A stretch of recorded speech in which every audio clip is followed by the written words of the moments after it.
Hi, everybody, and welcome to the Dr. Psych Mom Show. I just wanted to say thank you to everybody who has subscribed since I've been telling you to subscribe so much. I wanted to also tell you what the subscriber episodes are because I know you can't see them unless you're paying, so you may not even know what you're missing. So I have one on empathic ruptures, what they are and how to solve them. That's when somebody does something to their partner that the partner can't forgive, and this poisons a lot of the later relationship. Then I have one on are you living a life you feel deeply fulfilling? That's about acceptance and commitment therapy principles, about living a valued life, but really appeals to anybody who's in a midlife crisis or otherwise. Then is one on how to find a therapist you click with and how to know if you are the problem and not the therapist. And there's one about what you should say about porn at home to your kids. And then there's one about one of my favorite topics of reparenting, which goes on in a healthy marriage where you fill each other's gaps that you didn't get when you were growing up. Then there's one about are you doomed to repeat the same bad patterns in all relationships? One about if you don't respect your partner's need for sex, why should they respect what you want and what you say your love language is? One about reasons kissing stops in long-term relationships, and 6 things that women want in bed, which I did let people listen to, but then I put it on lockdown because I thought it would be an enticement to start subscribing. Hopefully those will make you really just pull the trigger on this massive life-changing decision of subscribing to Dr. Psych Mom, which I hope you do. Anyway, today I'm going to talk about whether you should put your preference for and love of sex in your dating profile. If you follow me on Instagram, which you should do, it's dr.psychmom. I had a conversation with my friend who's a dating coach, or I commented on her. That's like a conversation nowadays. And she had written a screenshot of her with a client, a dating coaching client, where these two of them, both women, said how much of a turnoff it is when guys say that they want sex in their dating profile. And this goes contrary to what I tell people, particularly in second marriages, which is to be pretty upfront about wanting sex and that that's important to you. So there's many ways to think about this. The first way is that what she says is, the guys who talk up sex really don't end up liking sex. I mean, I don't know if that's just something that I've missed in my years, but I don't see that. And I think that the guys who say that they like sex usually like sex, especially if we're not talking about, guys who are 15. If a guy's 15 and he tells you about his sexual experience, then he's probably lying. But if a guy's 45, if guy's 3 times as old as a teenager and he says he likes sex, he probably likes sex. So that one I'm just going to shelve as not concordant with what I really view in the real world of at least 30s and 40s dating. Maybe in 20s also. Maybe a whole bunch of young guys say that they're really into sex and they're not. I never saw that. But again, I was self-selecting. When I was in my 20s, I was not a therapist yet until the very end, and I just engaged with the guys that I engaged with. And now when I'm working as a therapist, the people who come to me are frequently for sex issues. So the young guys I see in their 20s are ones that want to be having sex. So because they read my stuff. So that would be self-selecting, and the men that I was with also liked sex because I liked sex. So that was how it works in your 20s. So I think that if a man says that he wants sex in his dating profile, we can throw out the idea that that means that he doesn't and that it's opposite day, because I don't concur. But what it may mean, and I thought about this afterwards, is that he's very confident in getting what he wants. So he's decided to put out there that he likes sex, and I'm thinking about it, and I think that it would be a turnoff for many women that want to be put on a pedestal. Now, I don't have any problem with women wanting to be put on a pedestal. In fact, that is a good setup. I'm a woman. I like that too.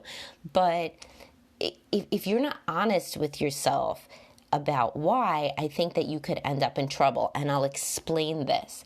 So, a lot of women, and I write about this, they say they want a really alpha guy. And I think a really alpha guy would say, yeah, sex is important to me in a relationship in their dating profile, knowing that that is giving him less to choose from, because many women do not have a high sex drive and don't want to talk about sex and thinks it's tacky and squirmy about it, and all of those indicators that they actually don't have a high sex drive is when they get all like weird about talking about sex. I talk about that like a million times in my signs that a person won't have a high sex drive after marriage, and I can link you to that. But I think that women say they want an alpha and then they don't. A lot of them don't. Some of them do. And those women are the ones that always end up with, kind of more confident guys, or maybe even arrogant guys, or maybe assholes. So those women have to learn to distinguish between alpha and asshole. But I think that what everybody understands subconsciously from reading that's a woman, when a man says in his profile. Now, I'm not talking about some dirty, like, I like, anal. Unless you're on like a real different kind of app, nobody cares that you like anal, this shouldn't be like one of the first 5 things about you, but if somebody says like, I enjoy and appreciate sex and physical affection in a relationship, that's not being dirty, that's being honest. So let's just distinguish, because like the guy who says like, top things about me, I'm from Boston, I love baseball and I love anal. No, I think that's funny. If anybody wants to put that out in their profile, I think maybe you get a funny woman who loves anal, but I don't know, maybe you wouldn't, maybe you would just get nobody. But anyway, what I think that it shows to women is that this guy is confident enough to express what he wants, so he may not put me on a pedestal. Now, this may go against a woman who wants to be put on a pedestal, especially if she was not put on a pedestal in her first marriage. So I always talk about women need to be really hot for things to work, and men need to be super in love with their wives. So a guy who is going to put you on a pedestal and worship you isn't going to do that if he is like super confident and assertive and isn't getting what he wants. So when people see this guy, they may think, oh, I want to be worshipped and I want to be put on a pedestal, although I can't really say that. I don't know why. I think women could say that. But, society doesn't like you to say that, not be humble. And this guy seems like if he doesn't get sex, I am not going to be on the pedestal. So I think this is a wonderful self-selecting mechanism to not end up in an unhappy marriage if you're a man who really likes sex. Now, it goes without saying, I think, but I never know, so I'll just tell you everything that goes without saying. I'll just say it. If you're a woman and you like sex, you certainly put it in. It can only help. Now, if you think that then you'll only get guys who want sex, hey, guess what? You are only getting that anyway in the same percentages, because there's 30% of guys or something on dating apps just want sex. These are numbers coming out of my ass, but some men just want sex. I don't think men are sociopathic liars. I don't think that men who say they want relationships that are over, again, young men, 20s. I think that men in their 30s and beyond that say that they want relationships do want relationships. The reason that they end up just having sex is because they also want sex even with the women that they don't want a relationship with. So I see this with my clients that are on dating apps. They think, okay, so I met this guy, Joe. Joe once said on the thing that he's looking for a relationship. However, Joe and I had 3 dates, we had sex, and then Joe didn't call. Joe was a liar. He's not looking for relationships now. It's pretty easy to see the logical fallacy when I put it out there like that. We have no idea whether Joe wanted a relationship. We just know Joe didn't want a relationship with you, and or he didn't really like having sex with you. So people don't like admitting that to themselves. So they said they go back and malign the entire gender of Joe. Oh, these guys, they're all assholes. All they want is to get laid. They're lying that they want relationships. No, they're not. if you and Joe had clicked, sex had gone better, dates had gone better, everything was awesome, guess what? Wedding bells, Joe would be proposing within 6 months. But didn't happen. Oh well. Doesn't mean that everybody is bad or that Joe was a liar or any crazy thing, and I mean crazy in a loving way, not like super crazy. I just mean people have, defenses up, and this makes them act in irrational ways, such as saying that Joe was a liar just because things didn't work out with Joe. But if you're a woman who likes sex, put it in your profile. Put it in as I love to be affectionate. If you don't want to be tacky, put it in as I love to hug and cuddle. Everybody knows what that means. If you are the one person that loves cuddling but hates sex, don't put that in, or at least like literally say that within the first few dates, because otherwise you are selling somebody a bill of goods. But most people who like physical affection also like sex.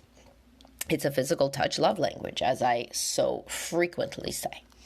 So anyhow, both men and women, I believe, to conclude here, really should put in if they like sex.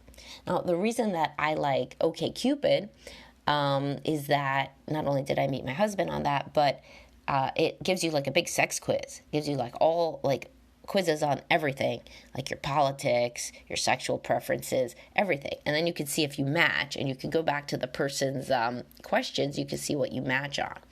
So then you could talk about sex without having to talk about sex in the main meat of your profile. But if other apps don't have that option, then you will, I say, mention it. Now, again, if you're looking for an alpha male, if you're telling yourself you want an alpha male, he's alpha and he's a male. If he's a male, most likely he likes sex. If he's alpha, he's going to push for something that he wants and not be happy if he doesn't get it. So if you want to be put on a pedestal by an alpha male with a high libido, guess what you have to bring to the table? Dating is a marketplace like anything else. You cannot expect to be in a relationship with a high sex drive guy with confidence and not have sex. This is insane, right? Think about it. What about a high sex drive woman that's very confident? Would you expect her to stay around in a relationship with a man who wasn't having sex with her? No. And humorously, everybody would be like, oh, you go, girl, you get out of that bad relationship with that limp dick man.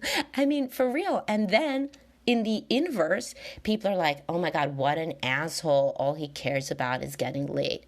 Please, this doesn't make any sense. Certainly, there are wide gender variations in libido within monogamy, as you would almost have to be dead not to know if you've listened to any of my podcasts. So this doesn't mean that the alpha guy who likes sex, after 2 years of dating, he should expect this woman to give him a morning blowjob every day or else he leaves her. Then he's not an alpha, he's an asshole.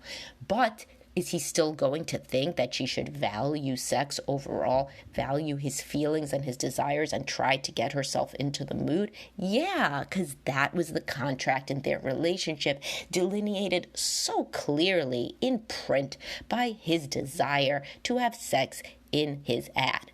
Now, if you're a man who does this, realize that you are getting rid of a lot of women who will answer.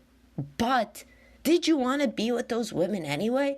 No. So I say that you should be real smart, real funny, real cute, whatever, all of the other things that women like, and also say that physical affection and intimacy is important to you. And this is something that you've realized, in your life, and people understand if it says divorced in your profile, that means that you didn't have any sex in your first marriage or it sucked. And a lot of women, if they're into you, will really like the idea of having the best sex, married sex especially, that you have ever had with you, because previously you didn't, and then you got back out on the market and realized that this is important to you. And there won't be any bullshit later on when they're like, well, I didn't know how important it was. You can print out that profile and say, yeah, you did. Bullshit. I call bullshit. Don't really talk like that, though, because then you'll end up in couples counseling. So say, well, sweetheart, if I'm remembering correctly, I do believe that I verbalized that even in my profile, I remember back 2 years ago having this epiphany, listening to this brilliant podcast and knowing that I should put love sex in my profile. So anyway, my point is really a much broader than this topic. It's like, be genuine, be who you are. If you like sex, say you like sex. If you don't like sex, say you don't like sex. But again, think about it. If you as a woman realize that you ain't gonna get any kind of quality man saying that you don't like sex, well, shit, what could that be an epiphany about? I guess I have to work on being more sex positive if I want to attract a high quality man with a high libido. And these usually go hand in hand. Yes, there are lower libido males. Frequently, though, they are suffering from depression or low testosterone. That's God's honest truth. I work with some low libido men. I say, why don't you try testosterone? They go, they try it. Oh, look who's back and ready for business. They feel like they used to because there was a biological problem. So another one with low libido men is an abuse history. So that needs to be worked through in therapy, right? But there is usually in a healthy adult male a higher sex drive than in a woman. They have more testosterone. So in low libido men, and of course some low libido men are only low libido in their shitty marriages. So that's not really low libido. That's depressed and doesn't like his wife. But if you are on the dating marketplace and you are a woman and you're trying to attract the best man that you can, as we all do, then you gotta maybe do some deep inner work on your aversion to sex if you have one, because it will become swiftly evident that this is a massive deterrent in your sex life, in your dating life, and it is stopping you from getting these people. Never get somebody by lying. Never say you like sex when you don't. But maybe you can learn to like it if you understand that this is something that everybody else likes, and maybe not. And then maybe you could be single, or you could find somebody who doesn't value it, or a much older guy is usually a good pick for that because his sex drive has abated over time. There are many ways to skin a cat, but none of them should involve outright dishonesty. And so thanks for listening, everybody. And I hope that you subscribe after all of my titillating little excerpts about what my podcasts are like that are on subscription. And please follow me on Facebook and on Instagram, and I will talk to everybody soon.